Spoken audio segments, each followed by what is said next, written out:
Muy buenos días, el día de hoy voy a hablar acerca de enfermedades metabólicas. Somos el grupo número 7, conformado por Alina Ortega, Kevin Valladares, Gillian Molina y quienes hablan en este momento, Belén Córdoba. Bueno, vamos a empezar hablando de los santomas. Estas aquí no son nada más que placas de aspecto nodular o papular, que son la expresión cutánea de depósitos de lípidos en la piel. Pueden ser normolipémicos o dislipémicos. Estos últimos se van a presentar como manifestación del aumento de la concentración total de las lipoproteínas, esto es en las hipolipoproteinemias, y son indicativos de riesgo aterógeno. Ahora, se clasifican en santelasma, que son placas elevadas de color amarillento, están ubicadas en los párpados, pudiendo comprometer todo el área orbital. En santomas eruptivos, que son los que observamos aquí, estos aquí se manifiestan como nódulos cutáneos aislados o múltiples de tamaño variable, van de 1 a 10 milímetros, son de color rojo amarillento, están ubicados de preferencia en áreas de flexión y en la región glútea. Los santomas tuberosos se manifiestan como tumoraciones que pueden llegar a tener un tamaño de varios centímetros, de consistencia dura, están adheridas a planos profundos con cambios variables de la piel circundante y se van a ubicar en codos y rodillas, en superficies de extensión principalmente. De ahí tenemos al santoma tuberoso, al santoma tendinoso. Estos aquí afectan de preferencia al tendón de Aquiles y también a los tendones extensores de la mano, como se observa en la imagen. Se manifiestan como nódulos duros en el trayecto tendinoso y en especial en la región aquiliana, como mencioné, con engrosamiento y una deformación en la zona de inserción inferior, bastante grave. La xantomatosis cerebrotendinosa se caracteriza por depósitos de colesterol en el sistema nervioso, entonces va a estar afectando a distintos sistemas. Y los santomas palmares, que se manifiestan como placas y líneas subepidérmicas de color amarillento en la palma de las manos. Ahora bien, hablando de la clínica de cada una de estas variedades, encontramos que el santelasma se localiza en los párpados, como habíamos mencionado, principalmente en los párpados superiores, casi nunca en los inferiores, y principalmente en el ángulo interno. Las lesiones son blancas, amarillentas, pueden tomar un tinte grisáceo o negruzco en algunas ocasiones y predominan en adultos, y es muy raro que involucionen de manera espontánea.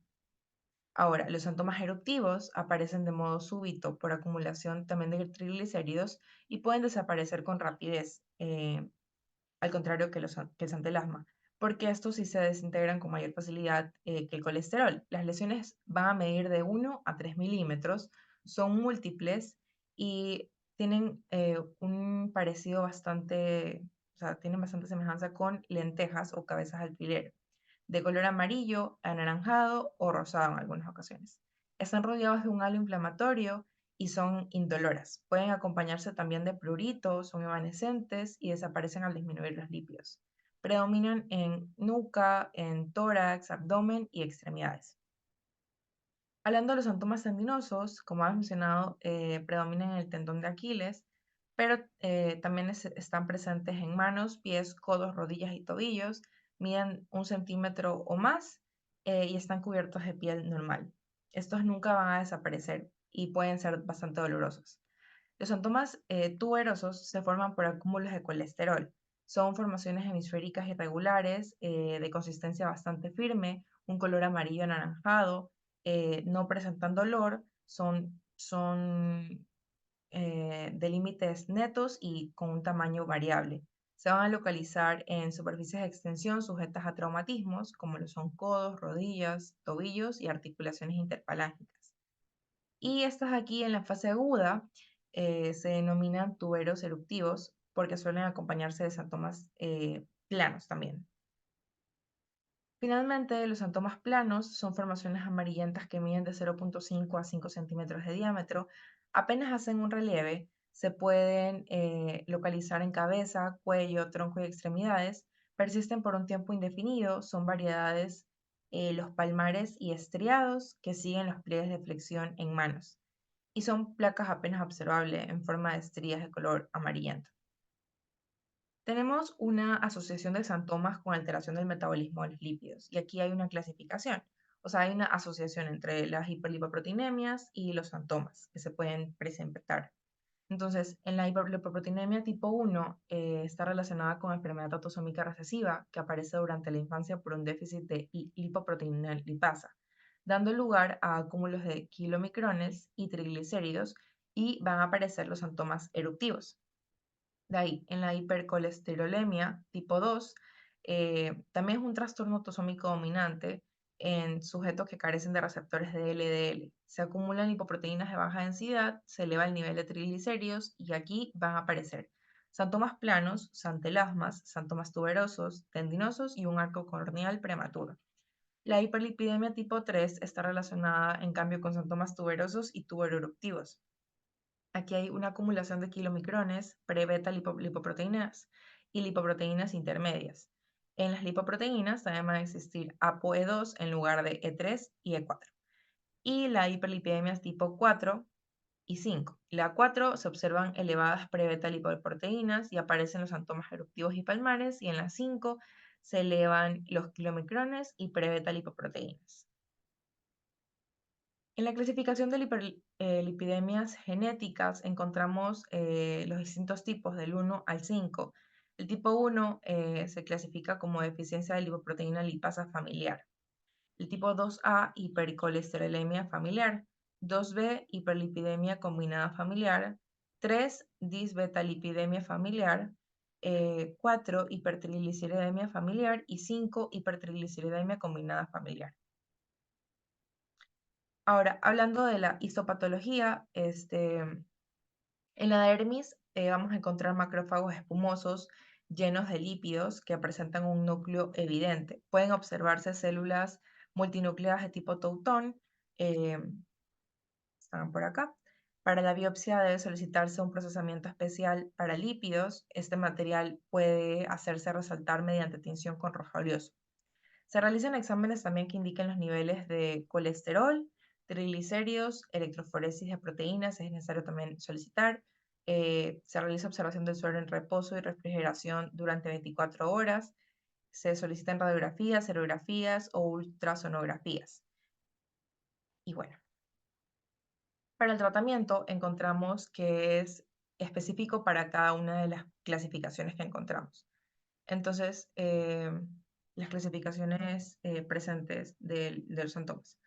El santelasma se utiliza la aplicación del láser, la extirpación, electrodesecación y administración tópica de ácido tricloroacético. Las recurrencias no son infrecuentes. Para el santoma de tendón hay alimentación baja en colesterol y lípidos saturados. Este se va a complementar necesariamente con colestiramina o estatinas. En los casos extremos se valora la derivación por tocado o el trasplante hepático. Ahí tenemos que para los síntomas tuberosos, este se dirige a la anomalía fundamental. En el síntoma eruptivo encontramos que la reacción es muy favorable a una dieta baja en calorías y grasas sin necesidad de nada más. Y en los síntomas estriado-palmar, los sujetos con FD, que es disbeta-lipoproteinemia familiar, responden de modo muy favorable a una dieta reducida en grasas y carbohidratos. Y si es necesario, esto se puede complementar con estatinas también, fibratos o ácido nicotínico.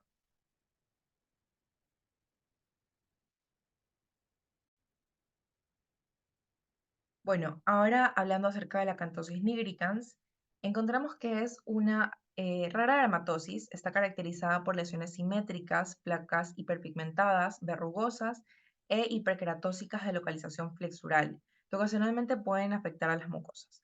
Puede ser una alteración aislada o también puede ser generalizada y acompañar a otras enfermedades o ser una manifestación de estas últimas, en especial del síndrome metabólico. Hay formas clínicas benignas y una sola maligna. Se considera un marcador de resistencia a la insulina, obesidad y menos frecuentemente de trastornos genéticos o enfermedades malignas. En su etiología encontramos la acantosis nigricans benigna familiar con herencia autosómica dominante, no se va a acompañar de endocrinopatías. Por otro lado, la acantosis nigricans asociada a endocrinopatías, esta sí es insulino resistente y aquí esta la encontramos, por ejemplo, en la diabetes mellitus tipo 2, en estados hiperandrogénicos, síndromes hipogonadales con resistencia a la insulina, enfermedad de Addison, hipotiroidismo, entre otros. Tenemos la pseudoacantosis nigricans, que esta de aquí acompaña la obesidad, por lo tanto no es acantosis como tal, pero se la puede confundir fácilmente. Es más frecuente en personas con hiperpigmentación cutánea de por sí, eh, y es la obesidad la que estaría ocasionando en este caso la resistencia a la insulina y esta manifestación en la piel. La acantosis nigricans maligna, este es un síndrome paraneoplásico generalmente asociado a un adenocarcinoma gástrico, y la acantosis nigricans inducida por medicamentos, que guarda relación con el uso del ácido nicotínico en dosis bastante altas, eh, y también de glucocorticoterapia, en algunas ocasiones también anticonceptivos orales, y la administración de hormona del crecimiento. Bueno, respecto a la clínica, es una dermatosis que se va a diseminar a las axilas, el cuello, la nuca, la región anogenital, ingles y otros pliegues. También la región submamaria, ombligos, pezones y comisuras labiales. Puede ser generalizada y se va a caracterizar por esta pigmentación café-marrón que observamos en la imagen, em, bastante, o sea, algunas veces grisácea o negra también. La piel va a presentarse reseca y áspera, con un engrosamiento bastante palpable y elevaciones papilomatosas que dan textura terciopelada. Aparecen lesiones pediculadas que corresponden a acrocordones y el engrosamiento aumenta y adopta un aspecto rugoso o verrugoso. A veces hay queratodermia palmoplantar, así como afección bucofaringea, anogenital y ocular. Tenemos la acantosis nigricans maligna, que es progresiva, es más notoria, extensa, se observa a mayor edad, y en esta ocasión no hay sobrepeso, sino pérdida del mismo, pues normalmente está relacionada con una neoplasia interna, cuya evolución es paralela a la acantosis nigricans, a esta dermatosis. Y la acantosis benigna, que produce lesiones de menor gravedad, suele respetar las extremidades, sobre todo sus partes distales, avanza con lentitud y se agrava en la pubertad, después de lo cual normalmente muestra involución. Respecto a los datos isopatológicos, tenemos que solicitar una biopsia cutánea para verificar si existe hiperkeratosis moderada, papilomatosis en torres de iglesia y epidermis adelgazada, que alternan con zonas de atrofia. Y rara vez vamos a encontrar pseudoquistes córneos, pero también es probable. La hiperpigmentación de la basal es más notoria en las formas malignas, como vamos a observar acá, eh, y en las formas malignas también es necesario tomar en cuenta que la microscopía electrónica muestra aceleración de la formación de tonofilamentos. Finalmente, hablando del tratamiento, solo es sintomático y el interés de los pacientes normalmente es estético, a diferencia, bueno, dejando a un lado la acantosis nigricans maligna.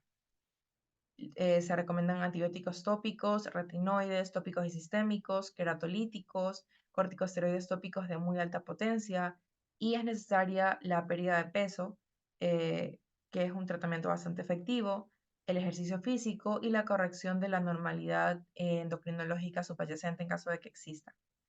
Ahora, la forma maligna sí debe tratarse con medicamentos o con intervención quirúrgica o radioterapia de la neoplasia concurrente en caso de que sea por este motivo, y es posible que también la ciprotadina sirva para inhibir los factores de crecimiento. Muchas gracias.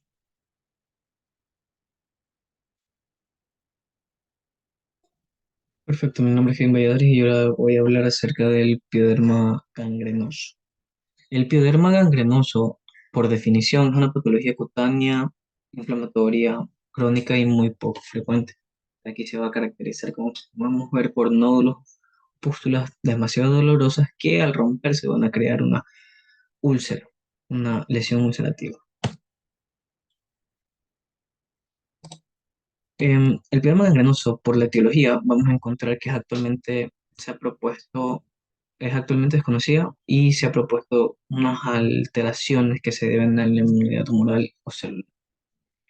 Se asocia con el 50% de las enfermedades sistémicas, como la enfermedad inflamatoria intestinal, artritis reumatoide y trastornos linfoproliferativos, teniendo de fondo evidente algo autoinmune. El cuadro clínico, ¿qué vamos a encontrar aquí? Vamos a encontrar que las características de la lesión va a ser una pápula que evoluciona a vesícula y finalmente a úlcera de expansión centrífuga con bordes eritematosos violáceos. centro necrótico que contiene restos hemáticos, secreción purulenta y tejido de granulación. La necrosis puede ser superficial o profunda y comprometer la piel, tejidos subcutáneos, fascias y muy raramente los músculos. Este de aquí va a el borde de la lesión, se caracteriza por un margen de purpúreo rojizo con eritema alrededor del área de avance y puede contener vesículas o pústulas. Em, Esta úlcera de centro necrótico y borde eritematoso va a ser uno de los primeros síntomas, fiebre elevada, altraje y pérdida. ¿Qué vamos a encontrar en los datos de laboratorio? Vamos a encontrar en la biopsia, vamos a encontrar que se observa un compromiso inflamatorio dérmico. La mayoría presenta exudado predominante, predominantemente neutrofílico, mientras que la minoría de infiltrados va a ser neutrófico y linfocito, de alteración mixta. Las alteraciones vasculares son variables y a veces podemos encontrar una vasculitis franca, pústulas subcórneas, hiperplasia pseudoepiteliomatosa en variantes pustulares y vegetantes respectivamente. Las lesiones granulomatosas en conformación de grandes abscesos estériles junto a la trombosis capilar, infiltrado celular masivo constituido fundamentalmente por neutrófilos polinucleares. Aquí podemos ver una imagen más detallada y más grande de las características que yo ya acabé de mencionar. ¿Qué otros tipos de datos de laboratorio? Vamos a encontrar el estudio microbiológico, cultivos bacterianos, micóticos, que permiten descartar las condiciones ulcerativas cutáneas. El hemograma completo, plaquetas, glicemia, creatinina, orina, anticuerpos nucleares, C4, C3, C4, factores reumatoides, electroforesis y proteínas bioquímica hepática y anticuerpos anticitoplasmáticos. Todo para ver lo que son enfermedades autoinmunes, como ya lo mencioné.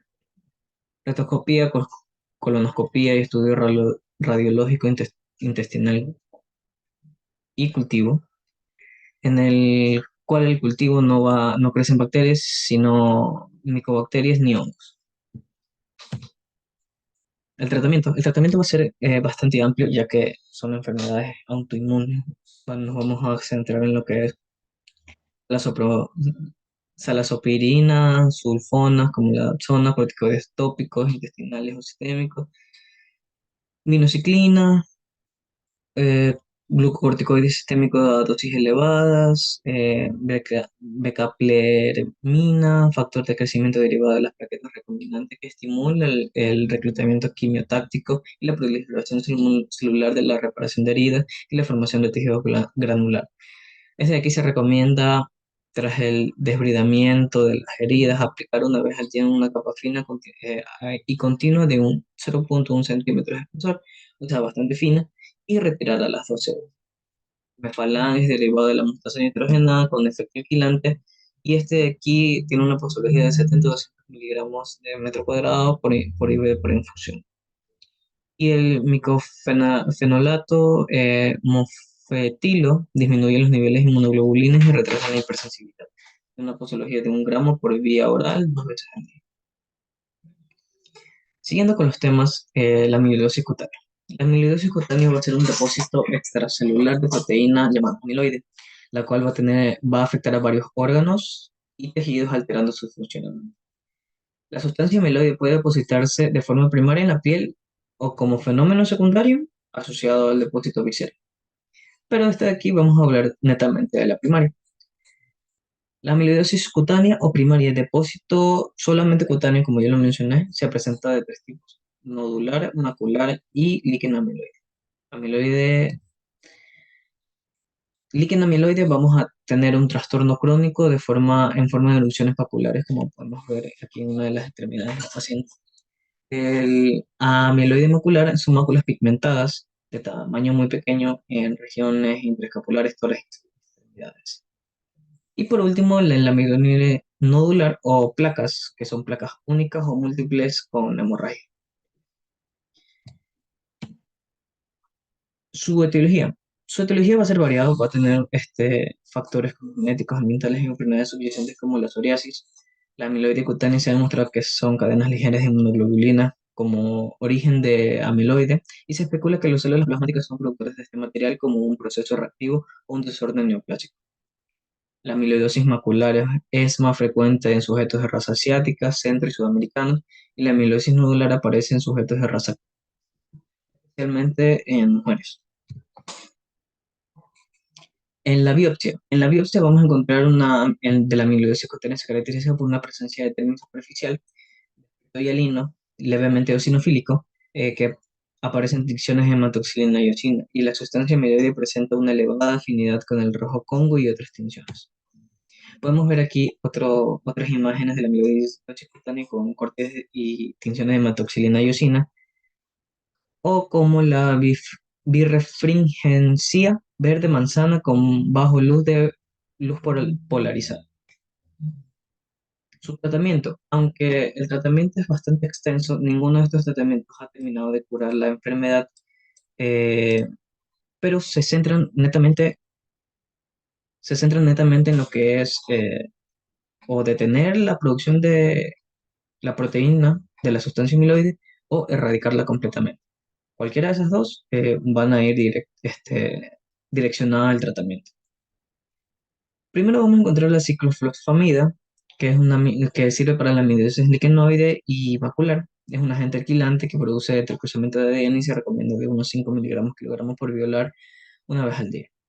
La ciclosporina, que es para la amiloidosis liquenoide y macular, se une a la cicloflina e inhibe la calcineurina y reduce la actividad del factor de crecimiento de NFA-T1. Reduce la transcripción de las citocinas proinflamatorias y su posología va a ser de 3 a 5 miligramos kilogramo día, divididos en 2 veces al día. Los corticoides tópicos interlesionales disminuyen la sensibilidad del fluorito y el espesor de la epidermis, sin alterar el depósito amiloide. Y también tenemos el mefalán con prednisona y colchicina, que nos ayuda para la amiloidosis cutánea. La mefalán para la amiloidosis cutánea es un derivado de la mostatina nitrogenada con efecto alquilante y de entrecruzamiento de ADN que inhibe la síntesis y su posología va a ser de 70 a 200 miligramos de metro cuadrado por IV por infusión. Y por último, el mefalán con la prednisona para la ayuda de la amiloidosis primaria. Perfecto, muchas gracias.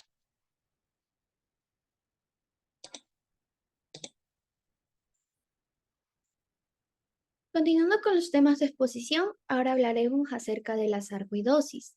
¿Qué es la sarcoidosis? La sarcoidosis, también denominada enfermedad de Peynet-Bourg, es una enfermedad granulomatosa caracterizada por la presencia de granulomas no gaseosos que produce un incremento de procesos inmunes celulares de órganos y tejidos. Estos se pueden presentar en la piel, pulmones, ganglios linfáticos, los ojos, las articulaciones, el cerebro, los riñones y el corazón. Principalmente hay afectación en los pulmones. Ahora, con respecto al cuadro clínico, en general se distinguen dos formas de presentación. Vamos a tener presentación aguda y crónica. La aguda suele presentarse en individuos jóvenes, se caracteriza por su naturaleza benigna y tiende a resolverse espontáneamente. ¿Qué manifestaciones podemos encontrar aquí? Aquí podemos encontrar lesiones cutáneas, como puede ser eritema nudoso, lesiones oculares, ya sea iriociclitis aguda, conjuntivitis aguda o coriorrentitis, afectación articular, como puede ser poliartralgias, presencia de hepatoesplenomegalia. También puede haber afectación neurológica, ya sea parálisis facial, adenopatías periféricas o paratiritis. En la presentación crónica vamos a tener como principal característica que se observa en individuos de avanzada edad y por norma general suele afectar a varios órganos simultáneamente. Vamos a tener manifestaciones ya sean lesiones cutáneas como es lupus prenio, afectación articular, ya sea sinovitis crónica, afectación ósea, osteolisis, afectación neurológica, presencia de adenopatías, parotiditis, afectación miocárdica. Como se mencionó, principalmente hay afectación en los pulmones, también puede haber afectación pulmonar, que esa puede presentarse como adenopatías iliares benignas que van a estar asociadas al eritema nudoso, o podemos encontrar infiltrados pulmonares que están acompañados con tos. Asimismo, vamos a tener otros síntomas, los cuales son menos frecuentes, pero pueden estar presentes. Pueden ser disminución del lagrimeo, convulsiones, sangrado nasal, rigidez articular, caída del cabello, prurito, secreción ocular o ruidos respiratorios anormales. Con respecto al diagnóstico y a los datos de laboratorio, lo que vamos a tener como diagnóstico principal va a ser la biopsia de las lesiones o de ganglios linfáticos. Y con respecto a los datos de laboratorio, vamos a tener el empleo de 4 diferentes estudios, ya sean dermopatología, pruebas cutáneas, estudios de imágenes y la química sanguínea. En dermopatología hace referencia al uso de las islas grandes de células epitelioides con algunas células gigantes de linfocitos, que es lo que vamos a observar, los llamados tubérculos desnudos. Cuerpos asteroides en histocitos de gran tamaño y en ocasiones necrosis fibrinoide. En las pruebas cutáneas, las pruebas intracutáneas para antígenos de memoria que por lo general no siempre van a ser negativas. Y estudios por imagen donde vamos a ver la afectación sistémica. Se va a verificar mediante la gammagrafía con galio o una biopsia transbronquial, hepática o de ganglios linfáticos. Recordando que en el 90% de los pacientes hay linfadenopatía iliar, infiltrado pulmonar y también tenemos la presencia de lesiones quísticas en los huesos de las falanges, también denominado osteitis quística. Y con respecto a la química sanguínea, el aumento de las concentraciones de la enzima convertidora de angiotensina en suero, la hipergammaglobulinemia y la hipercalcemia. En las 3 siguientes imágenes, lo que vamos a ver es cómo se dieron las lesiones en 3 distintos pacientes con un origen distinto también. En la primera imagen vamos a ver pápulas de color parduzco a púrpura, las cuales se fusionan para formar placas irregulares. Y estas se presentan en la nariz de esta mujer, que a su vez también tuvo una afectación pulmonar masiva. En la segunda imagen, en la siguiente, lo que vamos a ver son cicatrices anómalas que están casi reemplazadas por infiltrados arcoidales que tienen un color rojo parduzco. Años antes, este varón tuvo un accidente en motocicleta, causándole lesiones faciales, ya que fue arrastrado por el suelo de tierra. Y en la última imagen, la imagen de acá, lo que vamos a apreciar son múltiples placas cercenadas, están confluentes, tienen un aspecto firme, de color rojo parduzco y se encuentran infiltradas. El aspecto es un aspecto anular multicéntrico y como se puede ver, tienen una ligera tendencia a resolverse por el centro. En, en la endoscopia, lo que vamos a tener son lesiones positivas. Estas van a tener un color rosa bronceado en jalea de manzana, también denominado, que va a permanecer en las lesiones después de una compresión con un portaobjetos de vidrio. Por último, con respecto al tratamiento, vamos a hablar de sarcoidosis sistémica, sarcoidosis cutánea. En sarcoidosis sistémica vamos a tener el uso de corticosteroides sistémicos para la enfermedad ocular activa, neumopatía activa, arritmias cardíacas, afectación al sistema nervioso central o la hipercalcemia. Y sarcoidosis cutánea, vamos a tener el empleo de glucocorticoides, lesiones locales o lesiones sistémicas, vamos a tener en los locales el uso de la triamcinolona intralesional, 3 miligramos o mililitros, y va a ser principalmente eficaz en lesiones pequeñas. Y los sistémicos, glucocorticoides para la afectación generalizada o deformante. También tenemos el empleo de la hidroxicloroquina, 10 miligramos 2 veces al día, para las lesiones generalizadas o deformantes que sean resistentes a la triamcinolona intralesional, y esta no siempre va a ser eficaz. Con respecto al metotrexato, vamos a dar un empleo en dosis baja para la afectación generalizada de la piel sistémica. y no siempre va a ser eficaz. También tenemos la ciclofosfamida, que solo va a ser empleada para la enfermedad potencialmente letal. Y el uso de fármacos, ya sea la talidomida, esta para vigilar la presentación de tuberculosis. Como siguiente patología, hablaremos acerca de la histiocytosis X. Como definición tenemos que este es un trastorno caracterizado por la proliferación de las células de Langerhans. Estas van a provocar afectaciones focalizadas en ciertos órganos, manifestándose en forma sistémica.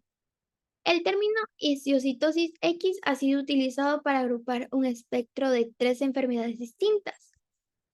Tienen presentación clínica diferente, las cuales son granuloma eosinofílico, enfermedad de Hand-Schüller-Christian y enfermedad de Leder-Zweig. El granuloma eosinofílico es la forma más benigna y esta consiste en lesiones líticas óseas y únicas que se localizan especialmente en los huesos del cráneo. La enfermedad de Hand-Schüller-Christian se considera una manera multifocal y consta de una triada caracterizada por esoftalmo, diabetes insípida y granulomas o lesiones líticas óseas. Y por último tenemos la enfermedad de Leder-Zweig, la cual es una forma diseminada y tiene muy mal pronóstico clínico.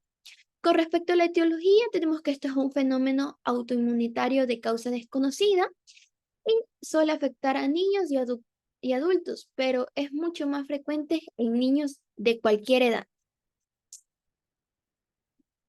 Con respecto al cuadro clínico, este suele presentarse de forma localizada o sistémica, puede involucrar órganos tales como huesos, piel, mucosa oral, tejido retroorbitario, hígado, vaso, pulmón y tracto gastrointestinal.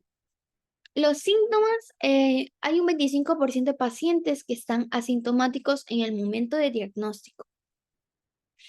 Síntomas, tos no productiva, disnea, hemoptisis, pérdida de peso, fiebre, sudor nocturno, anorexia, también podemos ver neumotórax y lesiones líticas óseas. Podría presentarse dolor abdominal y esto puede ser por una afectación en hígado o el vaso.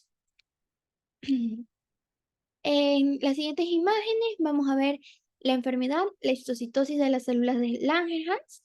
En este caso puse imágenes de la enfermedad de Lerner-Zweig, que como se mencionó es la de peor pronóstico clínico. Como datos de laboratorio, vamos a tener el examen histopatológico, el cual habla de una proliferación de las células de Langerhans con abundante citoplasma eosinofílico, pálido y de bordes de células no bien definidos. El núcleo con una forma de riñón hundido, la cromatina finamente dispersa y epidermotropismo.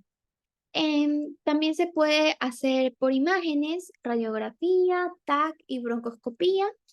En los niños usualmente realizamos radiografía del hueso para mostrar lesión ósea en ellos y también se puede realizar un estudio radiológico del esqueleto. ¿Para qué? Para determinar el grado de compromiso óseo que se tiene. En la biopsia de piel, lo que vamos a tener es una verificación de la presencia de las células de Langerhans. Esto se va a observar en la dermis, un infiltrado denso de las células de Langerhans, con el núcleo reniforme, indentado, citoplasma denso, así como los histocitos con elevado contenido de lípidos y citoplasma vítreo. En adultos se realiza radiografía de tórax, broncoscopía con biopsia que muestre los cuerpos X atípicos de la histiocytosis y también hacemos pruebas de función pulmonar. Con respecto al tratamiento, el tratamiento va a depender netamente del compromiso de la enfermedad. Se puede hacer desde resecciones quirúrgicas para la lesión localizada hacia la quimioterapia y la radioterapia para las formas multifocales y diseminadas. tenemos el uso de corticosteroides, de los cuales van a inhibir la función inmune, la poliquimioterapia con adriacinamina, ciclofosfamida, vincristina y, y prednisona. La radioterapia o la cirugía limitada para tratar las lesiones óseas. Y en niños se puede utilizar medicamentos como puede ser el metrotexato, la vinblastina y la ciclofosfamida. También tenemos que la radioterapia se realiza en dosis bajas de 300 a 600 rads.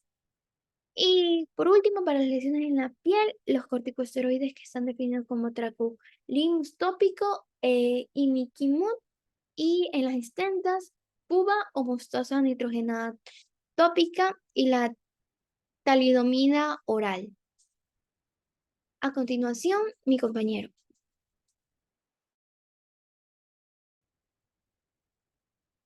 Ya.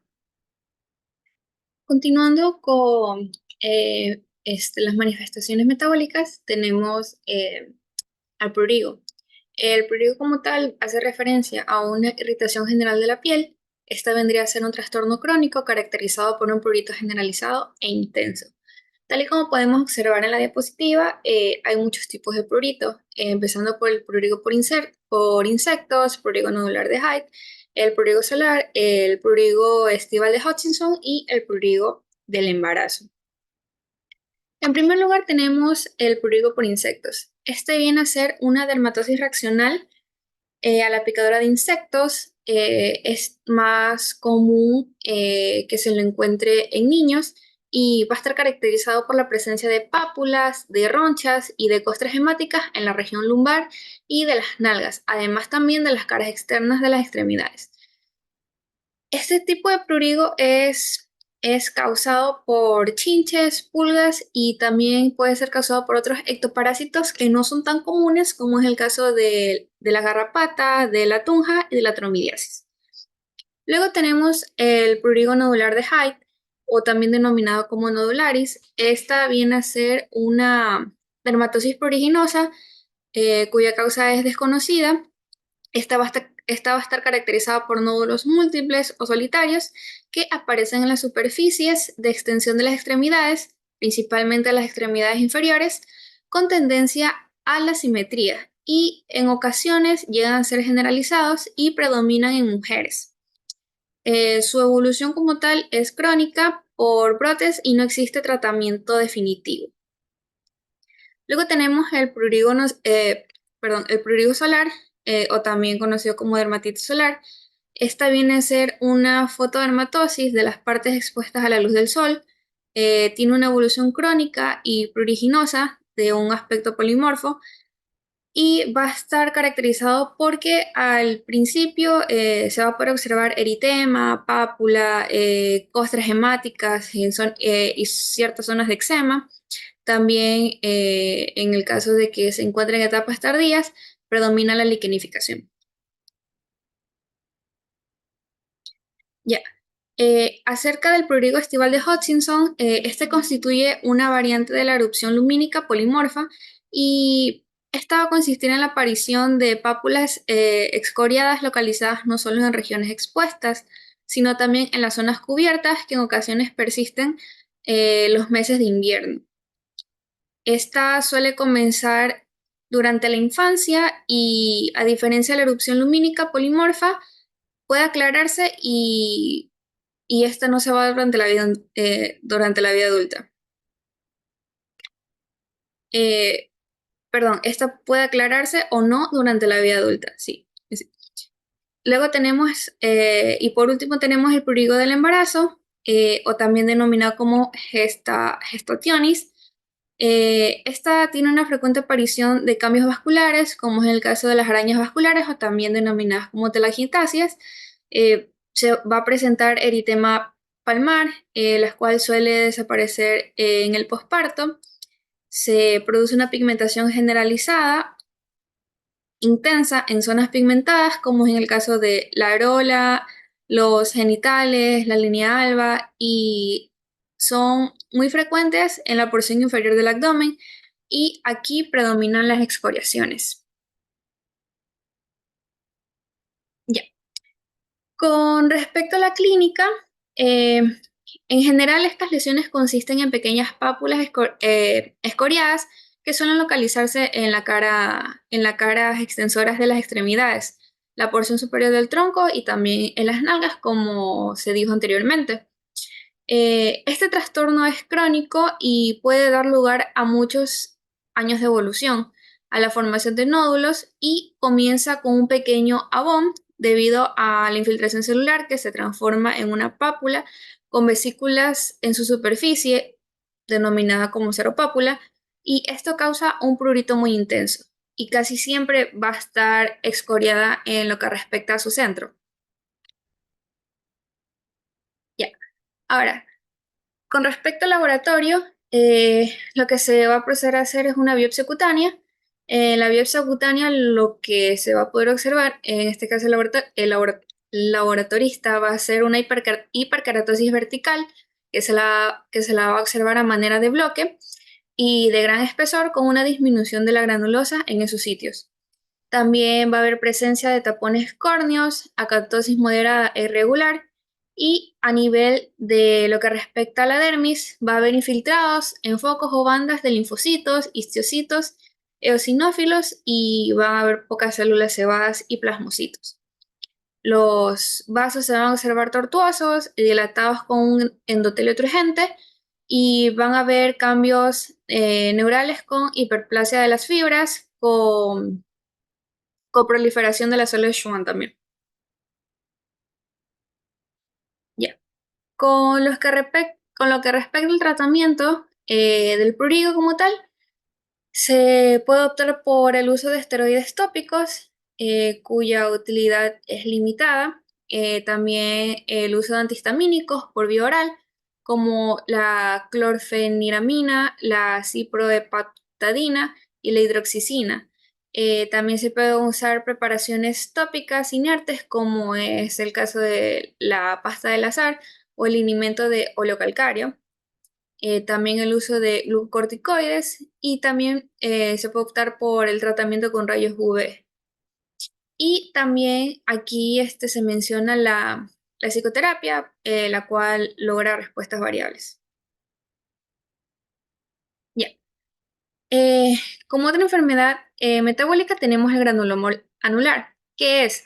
El granuloma anular es una enfermedad crónica de la piel que consiste en una erupción papulosa que al confluir dan lesiones con figuras anulares o en círculos que se localizan tanto a nivel de lo que respecta el dorso de las manos, los pies y los rebordes articulares. Con respecto a su etiología, esta tiene una causa desconocida. Esta es más frecuente en niños y en adultos jóvenes y es más común en el género femenino. Y también está asociada con la diabetes y la enfermedad de tiroides.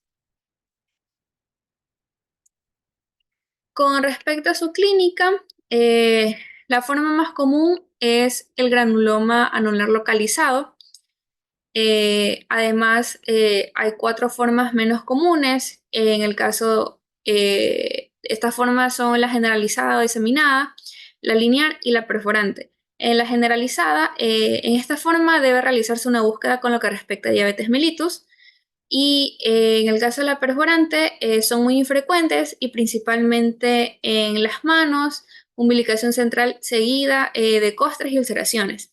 Este tipo se relaciona con la diabetes en una serie y raras veces afecta a la fascia y a los tendones. Y esta puede llegar a producir esclerosis.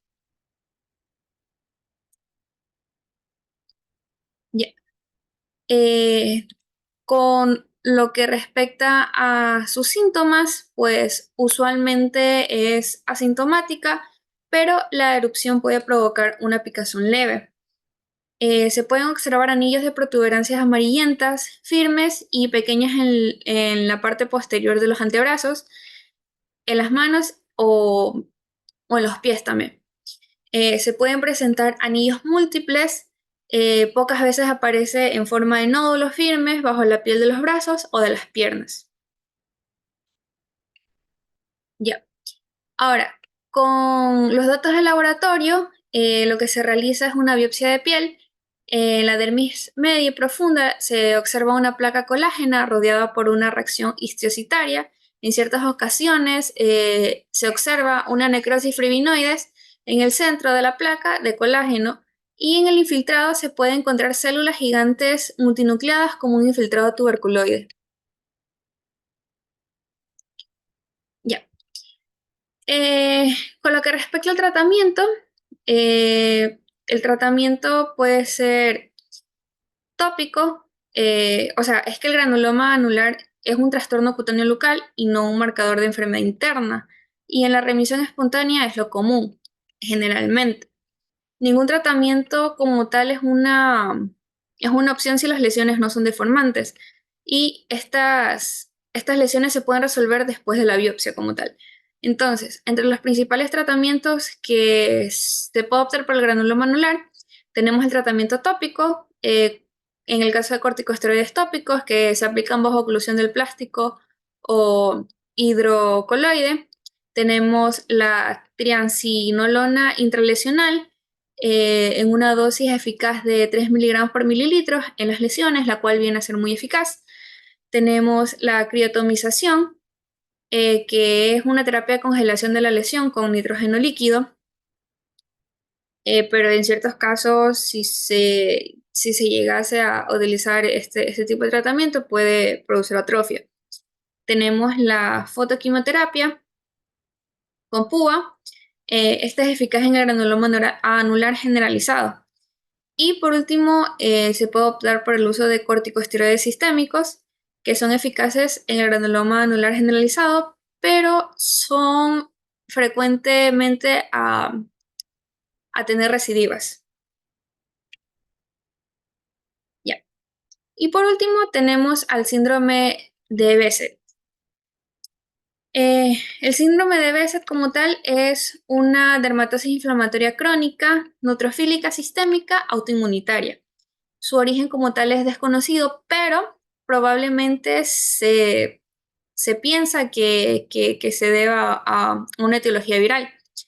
Este síndrome como tal se va a caracterizar por la presencia de úlceras, es decir, presencia de aftas orales por los menos 3 episodios en un periodo de 12 meses y también pueden ser genitales, así como van a estar caracterizadas por una afección ocular, una afección cutánea, articular, gastrointestinal, cardíaca y neurológica. Esta enfermedad como tal afecta a varones jóvenes y es diagnosticado raras veces en los niños y esta difiere a su vez en el adulto en que existen en menor frecuencia de manifestaciones oculares.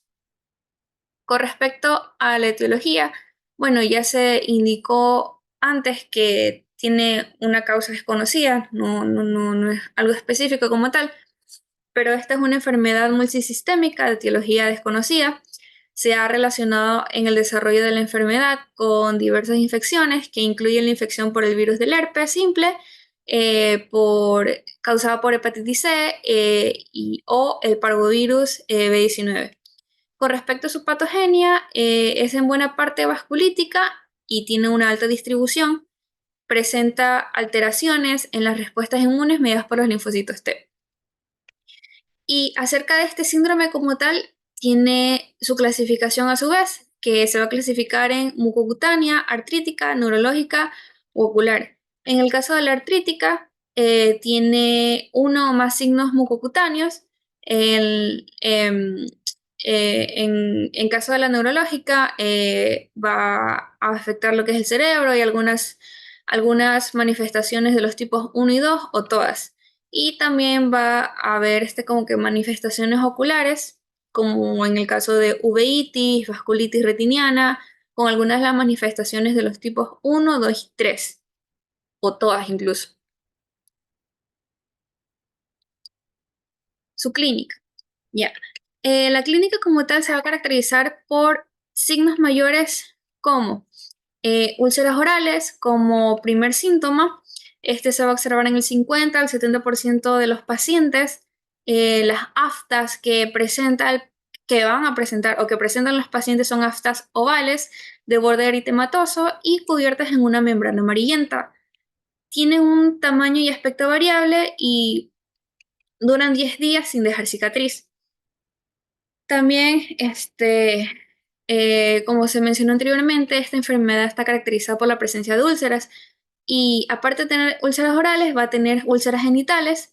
Estas aftas genitales se encuentran presentes en el 60-80% de los pacientes. Se localizan, en el caso del varón, a nivel de glande y escroto, y en el caso de la mujer, a nivel de vagina, vulva y cervix, siendo muy dolorosas y estas tardan en cicatrizar.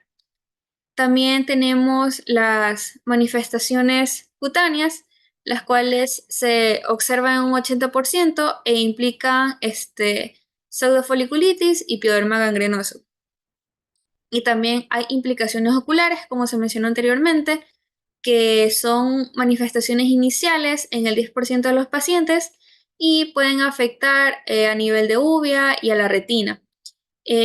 La uveitis puede ser bilateral y casi siempre está presente en el 60 al 70% de los pacientes. A veces se asocia con coroiditis y hemorragias del cuerpo vítreo, con neuritis óptica y con alteraciones vasculares retinianas, y otras que pueden conducir a la ceguera si no se trata la enfermedad. También el paciente puede presentar atralgia y artritis en el 65% de los casos, pueden presentarse tromboflebitis y en un 18% de los casos la meningoencefalitis. Con respecto a los datos de laboratorio, los datos de laboratorio pueden mostrar leucocitosis y eosinofilia, también la presencia de anticuerpos antinucleares y autoanticuerpos contra la mucosa oral. También se va a evidenciar en estos datos de laboratorio un aumento de la proteína C reactiva y del complemento del C9. También va a haber una sedimentación eritrocítica acelerada y un decremento de la proporción CD4 y CD8, CD4-CD8. Si se presenta nefropatía, se observa microhematuria o proteinuria o ambas. Entre otras cosas, de los exámenes de laboratorio que se va a proceder a hacer, va a ser, bueno, el examen de sangre, que se va a observar también neutropenia, y una radiografía a nivel pulmonar, en que se va a evidenciar un infiltrado pulmonar en las bases y aneurisma de la arteria pulmonar.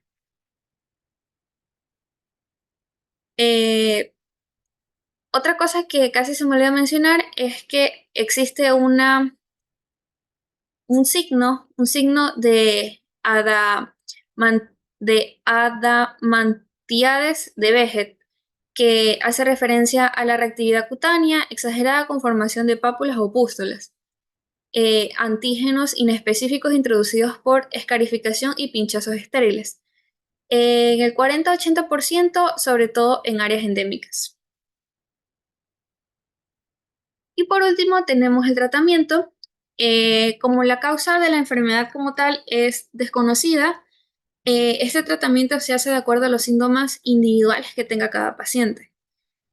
Algunos medicamentos que se puede optar son los corticoides tópicos, como el clobetasol, alobetasol para las aftas orales y genitales. De manera alternativa, se pueden usar corticosteroides intralesionales como el acetonido de triamcinolona a un nivel de 5 miligramos por mililitro, las cuales pueden ser empleadas para las aftas mayores o menores graves. También van a estar los AINES, es decir, los antiinflamatorios no esteroides, y también los analgésicos como la aspirina y el ibuprofeno. También podemos usar corticoides orales como la prednisona para reducir la inflamación, y también está el uso que no está en la diapositiva como tal, que es de la dapsona. Y también el uso de inmunopresores como la azatioprina, la ciclofosfamida y el clorambucil. Gracias.